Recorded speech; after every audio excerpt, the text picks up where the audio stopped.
ìyájọ́ burúkú, ọ̀rọ̀ kàbìtìkàbìtì àti èpè lẹ́nu wòlíì, lẹ́nu prophetess. Ìgbà tí mo gbọ́rọ̀ yìí ó shock mi because I was expecting pé gbogbo nǹkan tẹ́ bá ṣe fún mi, mo fi yín lé Jésù lọ́wọ́. Jésù ó bá mi wówó mi jáde. Nǹkan tí mo expect nìyẹn o. Bẹ́ẹ̀ nígbà tí mo gbọ́ ọ̀rọ̀ ńláńlá lẹ́nu mọ́mì yìí, lẹ́nu prophetess yìí, mo wò pé wow, Africa. Kò sí bí Africa ó ṣe sọ pé òun ṣe àfáà tó. Kò sí bó ṣe sọ pé òun máa ṣe deacon tó, òun máa ṣe wòlíì tó, òun máa ṣe prophet tó, òun máa ṣe prophetess tó. Àwọn àyájọ́ yẹn, àwọn àyájọ́ kọ̀ọ̀kan àti èpè kọ̀ọ̀kan àti ọ̀rọ̀ kàbìtì kọ̀ọ̀kan ó sì máa wà ń bẹ̀. Mọ́mì yìí ní rárá o, Jésù kọ́ ló máa bá wa dá. Ṣàngó Olúkòso ló máa bá wọn dá. Ẹni tèmi, I was shocked. Ẹ máa ṣe sùúrù, ẹ máa wo fídíò yìí. Mo wá tẹ̀síwájú, mo ní kí ló ń ṣẹlẹ̀? Mo wá realize pé àjọ many people wọ́n kó wọn nú àjọ yìí. Oníkálukú ti ń retí owó, wọn ò rí owó. Àwọn tó wà nídìí forefront àjọ yìí, wọn ò gbé kọ́ọ̀lù mọ́. According to bí mo ṣe wá gbọ́ further, wòlíì àrólé ló dàbí pé òun ló kó àwọn èèyàn sínú àjọ yìí jù. Wọ́n wá ń dá owó yẹn sí ọwọ́ Ọlábẹ̀s. Bí mi ṣe understand o, Ọlábẹ̀s ó ti mú owó, ó ti lọ sí Canada. So, èmi rò pé content ni. Mo wá gbọ́ tí Ìtẹ̀lẹ̀, the icon, tó jáde tó náà sọ wípé owó àjọ ń wo wòlíì àrólé, ẹ bá mi mú. Mo ní àbí fídíò ni. Mo wá ń tẹ̀lé, mo wá rí pé àwọn èèyàn púpọ̀ wà nínú àjọ yìí. Wọ́n dẹ̀ ti fi owó ṣe kíni? Wọ́n ti fi owó àjọ, wọ́n ti fi jápa. Ọlábẹ̀s ti fi jápa. Bákan náà mo rí Ọlábẹ̀s. Ẹ máa wo gbọ́nú fídíò yìí. Mo rí Ọlábẹ̀s ibi tó ti ń jẹ chicken. Mo wá rí Ọlábẹ̀s. Ẹni tèmi, kó tó di pé mo continue. Mo fẹ́ kẹ́ wo some of these videos. Màá wá padà wá. Ìwọ tó gba owó àjọ, tó jápa, mo fẹ́ sọ sí. Ó wá jẹ́ content o. Àbí content kọ́ o. In as much as ẹ ti gbé jáde báyìí, ó ti di reality. Àwa fẹ́ fi kọ́ ẹ̀kọ́. Yes, a fẹ́ fi kọ́ ẹ̀kọ́. Mo fẹ́ fi kọ́ àwọn tèmi lẹ́kọ̀ọ́. Bákan náà mo fi ń kọ́ra mi lẹ́kọ̀ọ́. Mo dẹ̀ fi ń kọ́ àwọn tó ti wà nínú ìgbèkùn yìí náà. A fi ń kọ́ra wa lẹ́kọ̀ọ́. Okay, ẹ bá mi wo fídíò yìí, màá wá padà wá. Wòlíì àrólé, ọ̀rọ̀ tó kété bá balẹ̀ sọ ló ń gbọ́. Bá mi gbé owó àjọ mi. Ọlábẹ̀s, ẹranko tó ká bá ti ṣáàkì yí ẹnu padà. Bá mi gbé owó àjọ mi. Wòlíì àrólé, tí wọ́n bá fi ṣu sínú odó pé kó fi gúnyán, iyán ló ń dì kí n padà di ṣu padà. Bá mi gbé owó àjọ mi. Ọlábẹ̀s, ajá tó bá wọlé tẹkùn,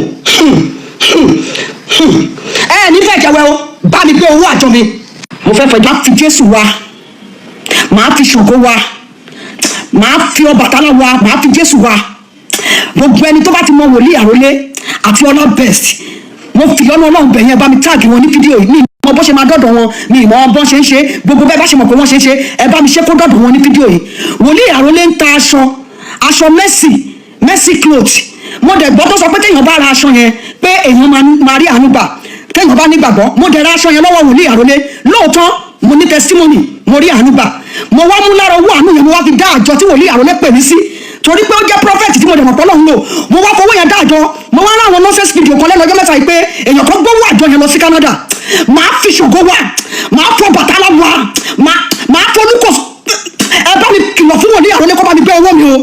Kó bá mi gbé owó mi o. Ara ń kan mi o. Eléyìí ò ń sọ̀rọ̀ wòlíì. Ara ń kan mi o.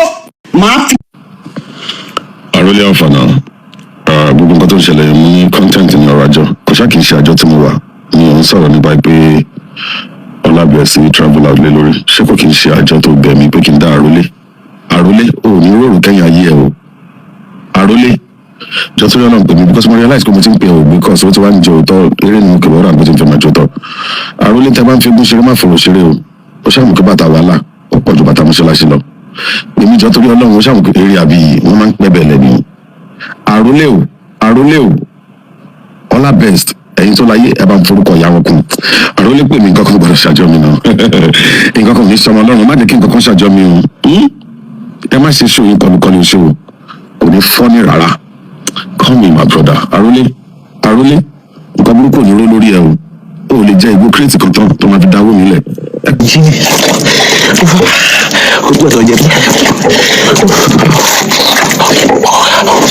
Mo ṣẹ̀ṣẹ̀ ń jí mi, mo ń gbọ́ àní nọ́mbà àní ìrọ̀kẹ́, mo ń gbọ́ owó tó yẹ kí n kó jọ ní December. Fẹ́fẹ́ ló ṣe mo fi jọ òde àrólé nọ́mbà àní ìrọ̀kẹ́, ẹ gbà mí àbọ̀ ń ṣeré ni. The number you're calling is currently àmì call charges apply. wòlíì àròlé olókè mò ń lálàá dé The number you're calling is currently switched off. owó mi dà ẹ bá mi gbówó ẹ jù mi ò ṣe mọ́ mi ò ṣe mọ́ arógbówó lọ mi ò ṣe mọ́ ẹ bá mi gbé mi ò ṣe mọ́. olè àròlé kí ni mo ṣe tó fẹ́ bá yé mi jẹ́ báyìí jẹ́jẹ́ mi ni mo jókòó tó ní ẹ̀fẹ́ obìnrin láàrin yìí pé kí wọ́n máa yí dájọ́ mo dé sọ fún ẹ pé mo fẹ́ yà sí nígbà ó wá gbowó láti January. ẹ̀yin tèmi welcome back so at the end Ọlábẹ̀sí wá jáde wá pẹ̀lú fídíò ó ní owó àjọ wọn o èló náà lówó àjọ wọn tó bá di 2028 òun máa padà wá òun wà lamẹ́ríkà òun máa padà wá ṣóyè ó dàbí content lójú mi but either it is content either it is not content everybody ń pe wòlíì àròlé tí wọ́n sọ wípé òun náà ti switch off ṣé mọ̀ owó tiẹ̀ náà wà lọ́wọ́ Ọlábẹ̀sí ní kò gbé kọ́ọ̀lù wòlíì àròlé mọ́ wòlíì àròlé lọ everybody ń fà káàkiri ẹ̀yin tèmi èèyàn tó wà lọ́wọ́ ẹ̀ wọ́n ló fi japa sí Canada yes àti worú ẹ̀ rínú fíìmù ó dẹ̀ ń ṣẹlẹ̀ lọ́wọ́lọ́wọ́ bẹ̀t kíní kan ni mo mọ̀ dájú gbogbo ìwọ tó bá ṣe bẹ́ẹ̀ tó mú owó olówó ajé alájé owó onírú owó oníyọ̀ mo gbọ́ tí arábìnrin kan sọ wípé maybe she just saying it pé owó tó yẹ kí àwọn fi ṣe bọ́ o community lòun fi ń dájọ́ imagine owó onírú owó oníyọ̀ ìwọ wá gbé ó di ìlú èbó tó bá yá ẹnì kíní kan lé yín tó bá yá ẹnì kíní kan lé yín tó bá yá ẹ sọ pé ẹ rórun sùn tó bá yá ẹ sọ wípé ẹ lù ẹ rí lù ẹ̀yin ti gbàgbé bẹ́ẹ̀ ṣe délùú òyìnbó orí méjì tẹ́ ẹ jàn pọ̀ ẹ mọ bẹ́ẹ̀ ṣe pa kádàrá táyé papọ̀ mọ́ ti Kẹ́hìndé ẹ mọ bẹ́ẹ̀ ṣe jàgbà ẹ̀yin fẹ́ lọ ìlú òyìnbó ìwọ kí ẹ èèyàn bá àmọ́ sunkún èèyàn bá àmọ́ kú èèyàn bá àmọ́ parẹ́ èèyàn bó bá parẹ́ lórí depression èèyàn bó bá tiẹ̀ kán sí kànga àwọn míì owó olówó ni wọ́n gbà àwọn míì owó báǹkì ni wọ́n gbà pé káwọn bá ṣe tó bá di àjọ àwọn ò dá padà ó fún ẹlẹ́ni sí depression at the end of the day depression yẹn lè pààyàn náà ó wá rò pé wọ́n máa lọ scot free ìwọ máa lọ scot free ẹ ti gbàgbé pé there is what we call karma mi ó máa jẹ lórí ẹ gbogbo àyájọ́ tí wọ́n sọ gbogbo èpè oríṣiríṣi tí wọ́n sọ ó máa dáhùn mi ò mọ bó ṣe máa rúlà tó o bá lọ fi kọ́ gbẹ́kúdè tó lọ fi kọ́ I'm telling you fúngbà díẹ̀ ni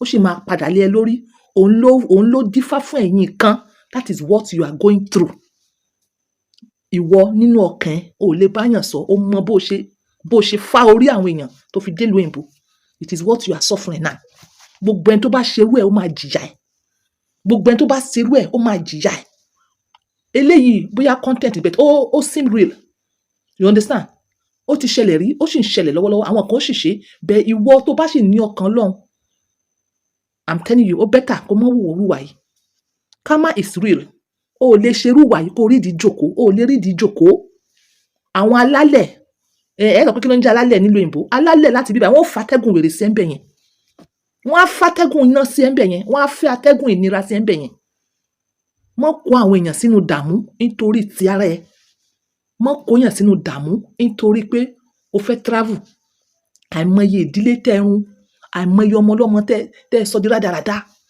àìmọye company tẹ́ bring down nítorí pé kí ni ìwọ fẹ́ jápa mọ̀ pé atẹ́gùn wèrè ó fẹ́ sí ẹ that is it karma is real má fìyàn sínú àdánwò torí pé o fẹ́ travel má gba omi ẹkún lójú àwọn èèyàn nítorí pé o fẹ́ travel má jẹ́ kí wọ́n sọ̀rọ̀ òdì sí ẹ bíi ti prophetess yẹn nítorí pé o fẹ́ travel ẹni tèmi ọ̀rọ̀ mi ò jù báyìí lọ ṣóyè yín mo fẹ́ kẹ́ wo past videos mi kẹ́ lè rí lè mọ̀ nǹkan tí mò ń ṣe ní àléfà yìí àmọ́rò nǹkan tó fẹ́ bá mi rà just watch others of my videos ó lágbára wọ́n wá sọ prophetess wọ́n wá sọ di oní àyájọ́ bíi babaláwo wọ́n wá sọ di èèyàn tó ń sọ̀rọ̀ kàbìtìkàbìtì ọ̀rọ̀ ńláńlá èèyàn tó yẹ ká máa gbọ́ Jesus will do it Jesus will handle it wọ́n wá sọ di babaláwo ọ̀sán gangan ṣó dáa bẹ́ẹ̀ ta ló fà á wòlíì àrólé so wòlíì àrólé you better come out láti ṣìpẹ̀ fáwọn èèyàn bóyá òótọ́ ni o bomi sùúrù fáwọn èèyàn bóyá content ni o bomi sùúrù fáwa tá ti believe ẹ̀ ọ̀rọ̀ mi ò jù báyìí lọ. This is Ajia on Point by 2, always using my words to help others. Bye for now. Next video I'm going to mention your name. Yes. I think that the last January, jẹ́ kí orí ẹ pé o. Your number is not reachable. Jẹ́ kí orí ẹ pé o. Inú kwájọ o. Your number is not reachable. I check your WhatsApp story. So thank God for Johnny Mercies. Orí in Canada. I will mention your name in the next few hours. Warichebo. Bounce no London. Warichebo. Ofiolombe. You know who I'm talking to. I'm going to post this on all my platform. Once you see it, you know I'm talking to you. Canada, go show him. Oga. Owó àjọdá, ìmọ̀ kó àjọ l'August. Yeah, Baba. You are our father. You can't be going all around because of Ajo. Baba, Ibrahim Shedi Canada, Jetta. I'm here for just 2 years. I'm today. I've gone and I'm back. My 2028, your Ajo money will get to you. You are a father. You are our father. We celebrate and honor you, sir. Baba, you can't be shouting because of Ajo money. Baba, just 2 years. 2028, I'll be back. I'll see you when I'm back, sir. You don't need to call my name. You don't need to call my name. Baba, I joined Musari Luwas Canada in Marine 2028. I love you, sir. I'm my father. I celebrate you, sir.